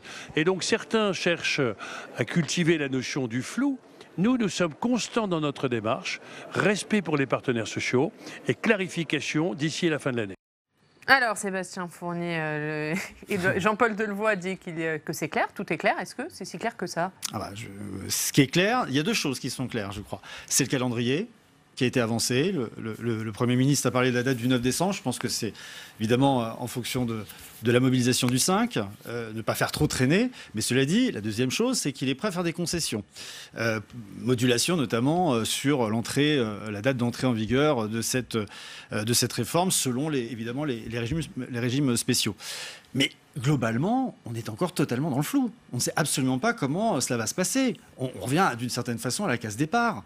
Et ce que je note, ce qui est assez remarquable, c'est que le caractère de justice sociale, le caractère d'universalité qui avait été effectivement vendu par le gouvernement, n'est plus du tout partagé par l'opinion. Rappelons-nous qu'il y a 2 ans, lorsque le chantier a été ouvert, les Français étaient favorables à cette réforme. Aujourd'hui, ce n'est plus le cas. Aujourd'hui, ce n'est plus le cas parce qu'il y a eu des explications peu hasardeuses, des détails techniques ont été avancés et puis surtout, de la confusion a été ajoutée parce qu'on ne sait plus exactement ce que l'on veut faire, si c'est effectivement de la justice sociale ou si c'est aussi une réforme budgétaire. Donc voilà, je crois qu'on est aujourd'hui dans un flou et quand c'est flou... c'est qu'il y a un loup. C'est pour ça d'ailleurs que les Français n'y comprennent rien, ils sont inquiets. Je pense qu'aujourd'hui, tout le monde a l'impression qu'il va être perdant, en fait. Et donc, c'est pour ça qu'il y a un changement y compris, on le voit bien, chez des professions plutôt favorisées, comme les professions libérales, qui ont l'impression qu'on va leur faire les poches et qu'ils vont devoir payer alors qu'ils payent déjà. Enfin, voilà. Moi, là, j'ai l'impression qu'on met en place une dramaturgie depuis hier. C'est-à-dire qu'avant la journée du 5, on avait l'impression que le gouvernement était prêt à faire tout un tas de concessions. Hop, il revient au carré. Et puis, il prend une posture un peu ferme en disant le projet de loi sera discuté dès le mois de janvier. Et puis, on verra bien ce qui va se passer le 5 janvier, à partir du 5 janvier. Mais si on ne commence pas par marquer une posture d'autorité, on ne peut pas faire des concessions après. Sinon c'est toute la réforme qu'il faut remballer.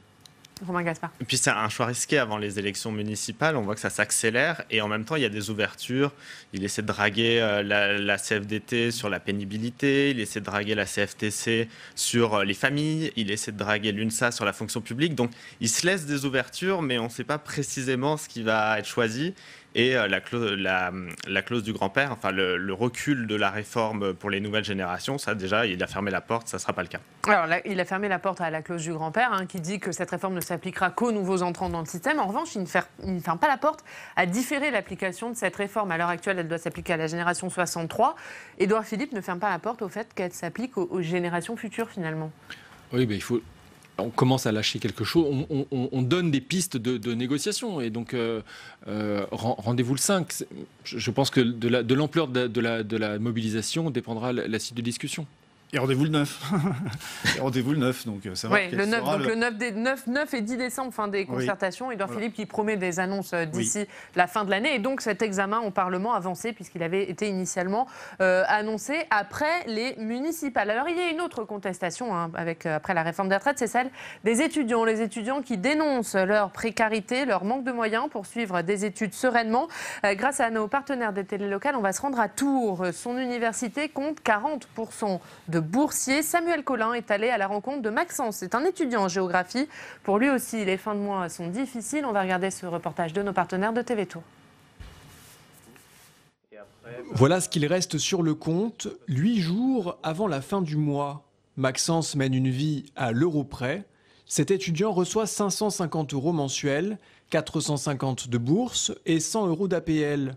En enlevant toutes ses charges, il lui reste une centaine d'euros pour se nourrir. On essaye de faire ric-rac vraiment, une cinquantaine d'euros. Les sorties sont rares, une bière de temps en temps et toujours la moins chère possible.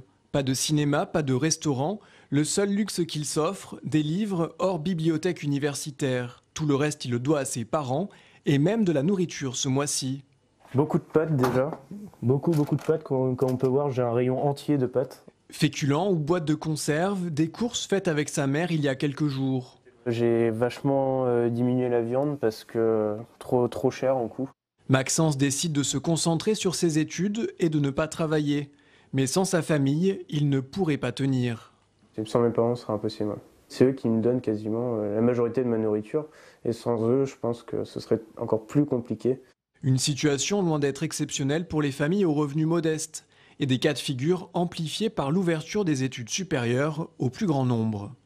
En se massifiant, de fait, forcément, il y a plus d'enfants issus de milieux populaires avec des difficultés aujourd'hui qu'hier, et notamment ces dernières années où la population étudiante a remonté. Avec le soutien aux revenus, une autre des solutions avancées, un allongement de la durée d'études pour permettre aux étudiants de travailler sans se mettre en difficulté dans leur cursus.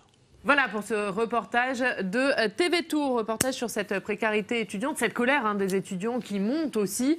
Est-ce qu'on peut craindre une convergence entre les étudiants, les retraités, enfin en tout cas ceux qui manifestent contre la réforme des retraites? C'est la crainte de tout gouvernement, parce que si vous avez une contestation étudiante, qui dit contestation étudiante dit contestation lycéenne.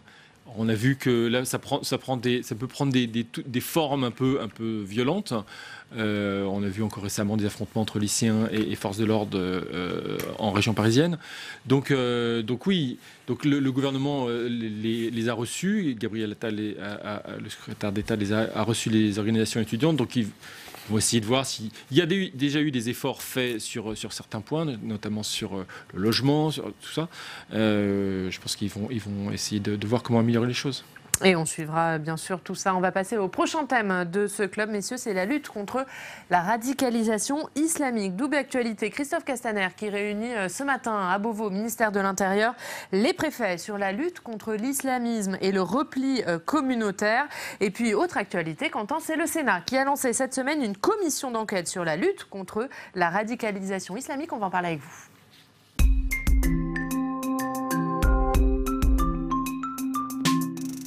Quentin, cette commission d'enquête lancée cette semaine sur la lutte contre la radicalisation islamique, quel est l'objectif? Eh bien, on va d'abord évoquer son intitulé exact.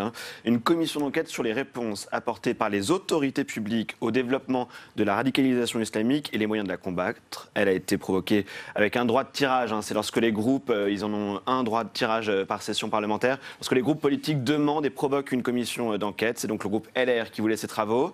12 jours après l'attentat à la préfecture de police de Paris, c'est eux qui ont demandé cette commission d'enquête. Bruno Retailleau expliquait qu'il fallait comprendre la machine à fabriquer du radicalisme, je cite. Écoutez le patron des sénateurs LR. Il était au micro d'Alexandre Poussard le 16 octobre dernier. Nous voulons voir, parce qu'il y a eu tant de livres, y compris de vos confrères, sur Trapp. Il y a eu des études, des sondages qui montrent qu'il y a des territoires qui désormais sont conquis par l'islamisme. Nous voulons avoir justement le diagnostic précis de ce phénomène et nous voulons voir quelles sont les meilleures formes, les meilleurs remèdes à y apporter. Voilà, l'idée de cette commission, elle fait débat, il y a même une polémique ici au Sénat sur l'opportunité de cette commission d'enquête, y compris dans les rangs de la droite.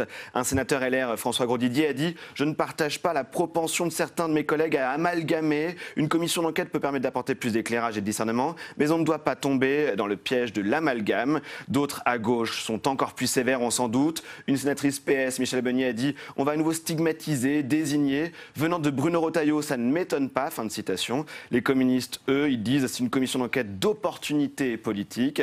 D'autres pointent encore le fait qu'il y a déjà eu beaucoup de travaux sur la radicalisation, notamment au Sénat, avec des propositions de loi. On le voit donc, cette commission d'enquête fait polémique au Palais du Luxembourg. Et cette semaine, la présidente de cette commission a donc été désignée, Quentin. Voilà, c'est une centriste, elle vient du mouvement radical valoisien pour être précis. Elle va être à la tête de cette commission, c'est Nathalie Delattre. On lui a demandé hier quel était le champ exact de ses travaux et qu'elle veut, elle, au plus près du terrain, dit-elle. Écoutez-la. Mais nous souhaitons aller plus loin que ces actes terroristes et cette interrogation sur ces actes terroristes, mais bien au quotidien, comment effectivement cet islamisme a pu s'infiltrer dans nos associations, dans nos communes, au plus près de nos territoires. Mais on le voit, il va y avoir une ligne de crête, pas tomber dans effectivement les enjeux trop politiques et pouvoir être sur le fond du sujet.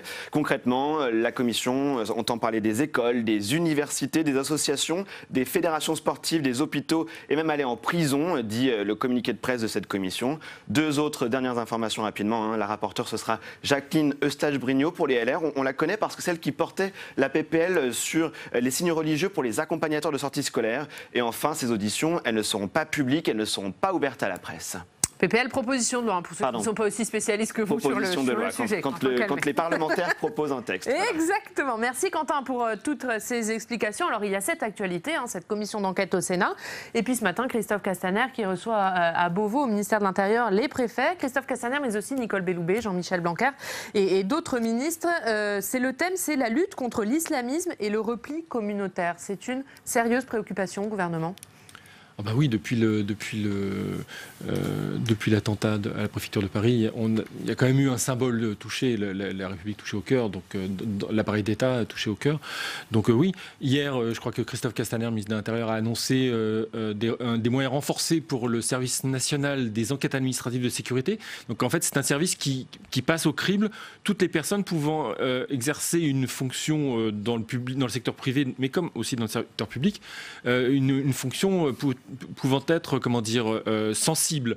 Ça peut être des conducteurs de transport, ça peut être des gens dans les administrations, ça peut être aussi des gens chargés, par exemple, de travailler sur les grands projets. Il y aura bientôt les Jeux Olympiques et la Coupe du Monde de rugby. On va cribler un peu, on va passer au crible des fichiers de police les gens qui vont travailler sur ces chantiers.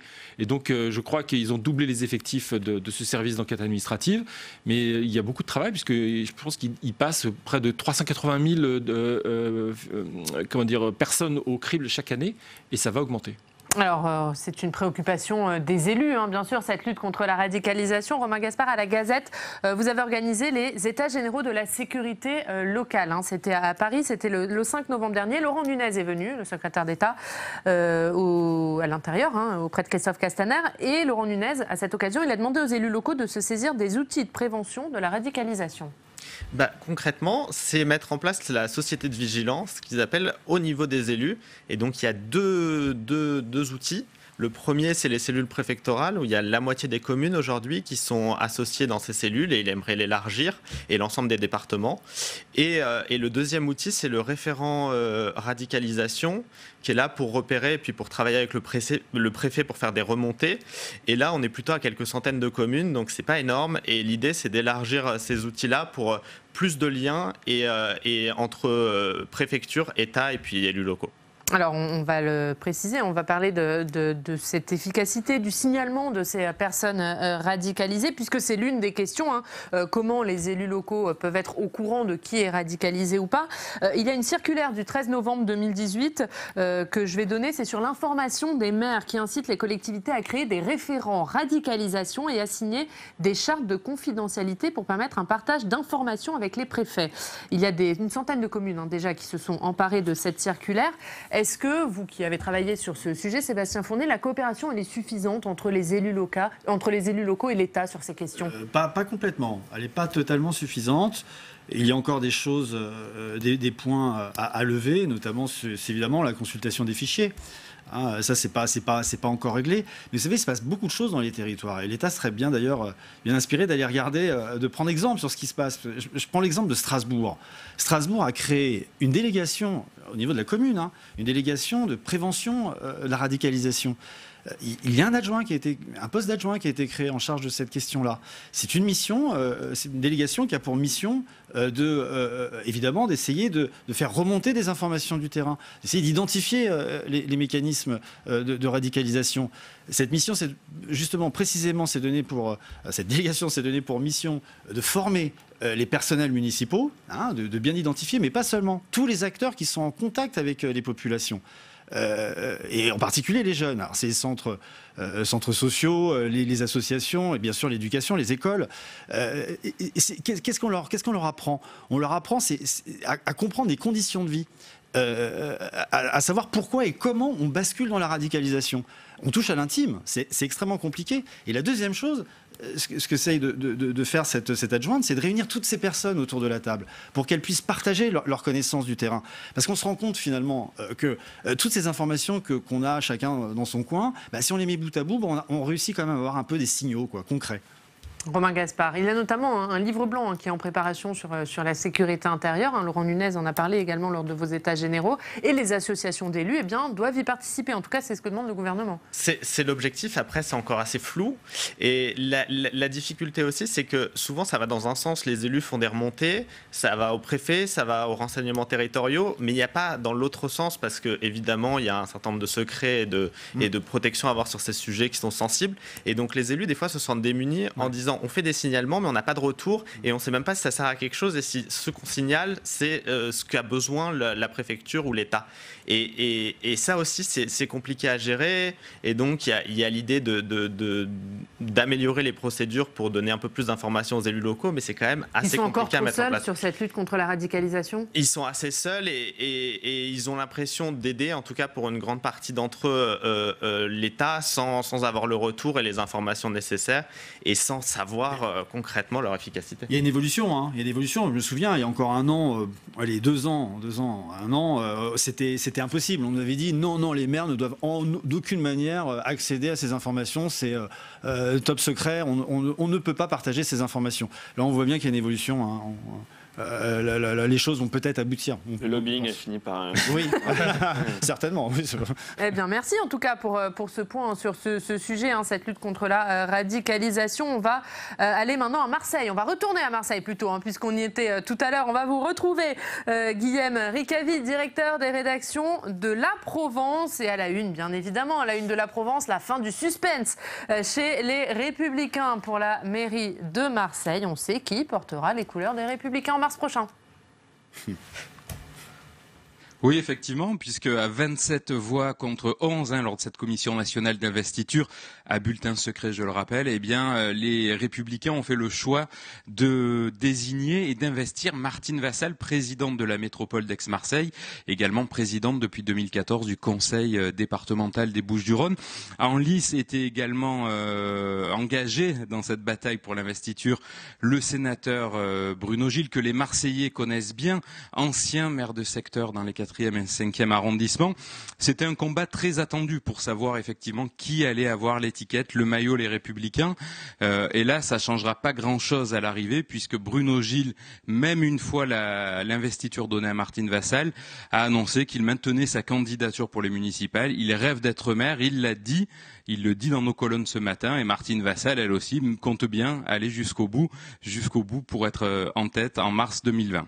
Oui, parce que cette commission nationale d'investiture hier était censée trancher le débat. On le voit finalement, le jeu est toujours aussi compliqué, voire plus maintenant. Le jeu est toujours compliqué parce qu'effectivement, Martine Vassal a cette investiture, Bruno Gilles ne l'a pas, il sera quand même candidat. Et forcément, Renaud Muselier le disait sur votre antenne il y a quelques minutes, le partage des voix, si on va dans cette configuration jusqu'au bout, va être très néfaste pour la droite des Républicains, ce qui ouvrirait effectivement une possibilité pour le parti de Stéphane Ravier, le Rassemblement national, qui lui observe ça d'un œil, j'allais dire, très intéressé et qui se satisfait, je pense, ce matin de la situation actuelle. Martine Vassal, investie par les Républicains, candidat dissident pour l'heure, Bruno Gilles. Ce sont des amis en plus dans la vie, ils le disent à chaque fois qu'ils s'expriment dans nos colonnes et ils ne manquent pas de rappeler qu'ils sont amis, qu'ils se connaissent, qu'ils aiment discuter. Ça n'a hélas pas suffi à trancher effectivement la candidature unique des Républicains à la mairie de Marseille. L'autre sujet à la une de La Provence qui a quand même un lien avec ces municipales, c'est ce rapport de la Chambre régionale des comptes qui n'en finit pas de faire du bruit.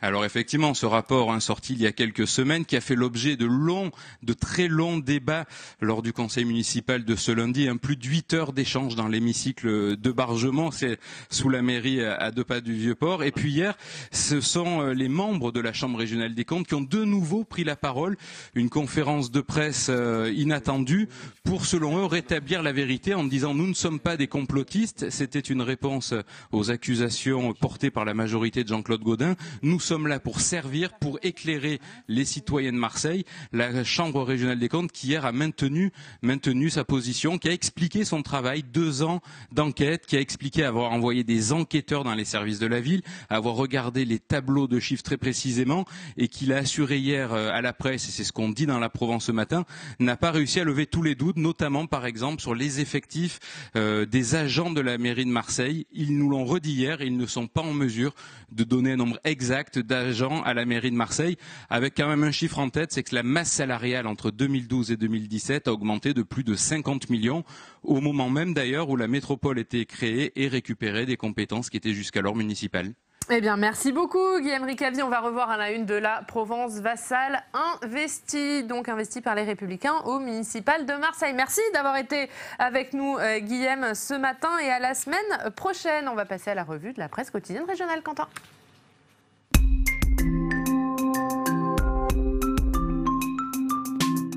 Et on commence avec la Nouvelle République. Voilà, tout à fait. Entre désarroi et défiance, la Nouvelle République nous parle de ce mouvement de colère hier des agriculteurs, notamment à Tours, où est basée la Nouvelle République. On les a vus se mobiliser, vous voyez, dans les rues de Tours.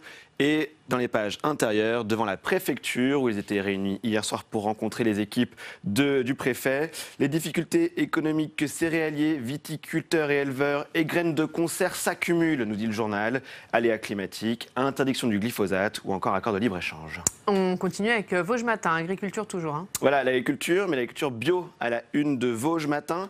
Peut-être est-ce là aussi une réponse à cette crise de l'agriculture en France. En tout cas, c'est une question que pose le journal avec ce nombre de fermes bio dans les Vosges qui ne cesse d'augmenter depuis 10 ans. Et d'ailleurs, on voit cet éleveur ici de vaches, Dominique Bontemps, qui s'est lancé dans l'aventure du bio il y a 3 ans, nous raconte le journal. Et à l'intérieur, dans le cahier, on voit cette augmentation, notamment du nombre de fermes bio, regardez, et des surfaces agricoles en bio. C'est assez flagrant, on voit cette augmentation.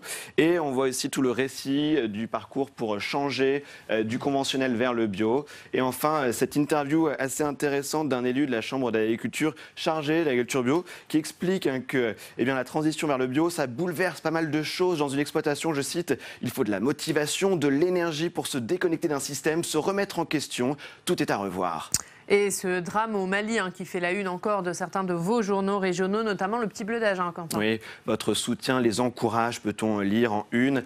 L'un des 13 militaires était originaire d'Agen, le sergent-chef Julien Carrette. On voit son portrait à la une du Petit Bleu. Je vais vous lire un petit extrait de l'article. Comme toutes les villes, Agen se sent concernée par ce drame, aussi et surtout parce qu'elle accueille une importante communauté militaire liée au 48e régiment de transmission. Et on termine avec Paris-Normandie. Voilà, ce n'est que la 3e fois en une semaine que je vous parle des marchés de Noël. Mais bon, ça vous plaît. C'est ce qui fait la une de la presse quotidienne régionale. On a vu toutes les inaugurations qui s'égrènent. La semaine dernière, je vous parlais de celle de Metz, jeudi, celle de Strasbourg, vendredi. Et donc hier, c'était celle de Rouen. Vous voyez que les fêtes commencent à la une de Paris-Normandie. Et dans le cahier intérieur, on voit tous les sourires des commerçants du marché de Noël. Alors qu'il y avait une pluie battante hier, nous dit l'article, au moment de l'inauguration. Et voilà, vivement la 4e fois, Quentin. On va regarder vos unes, messieurs. Romain Gaspard, la une de la Gazette des communes municipales, tout pour bien démarrer le mandat. Les conseils juridiques, c'est à la une de votre journal cette semaine. La une d'Objectif Métropole de France, c'est une nouvelle une, Sébastien Fournier. Voilà, elle est arrivée. Avenir. Elle est arrivée enfin. On aura l'occasion d'en parler plus longuement dans ce club. Quel avenir pour les centres commerciaux? Un sujet évidemment très intéressant. On le développera dans cette émission. Et puis la une de l'Express, Thierry, c'est avec vous. Fracture française, l'entretien que vous devez lire. Oui, c'est un entretien de Nicolas Mathieu, le prix Goncourt 2018 pour leurs enfants après eux. Et puis avec un politologue qui s'appelle Jérôme Fourquet, qui est de l'IFOP, et qui lui avait publié un autre livre très intéressant qui s'appelle L'archipel français. Et donc voilà, il parle des fractures territoriales. Ce sont deux enfants de la France de province. Ils n'aiment pas beaucoup la France des territoires comme expression, ils trouvent ça un peu bizarre. Il nous parle de cette France des dupés, de cette France qui s'est révoltée, de la France des gilets jaunes, des difficultés des gens dans les petites villes, des industrialisés, puisqu'ils viennent tous les deux d'endroits comme ça, notamment Nicolas Mathieu vient de l'Est de la France, donc voilà. Et c'est donc à lire cette semaine dans l'Express. Merci messieurs d'avoir été avec nous pour ce club. Nous on se retrouve demain à cette heure-ci dans Bonjour chez vous. On vous souhaite une très bonne journée sur Public Sénat. La presse quotidienne régionale et les télévisions locales vous ont présenté le Club des Territoires.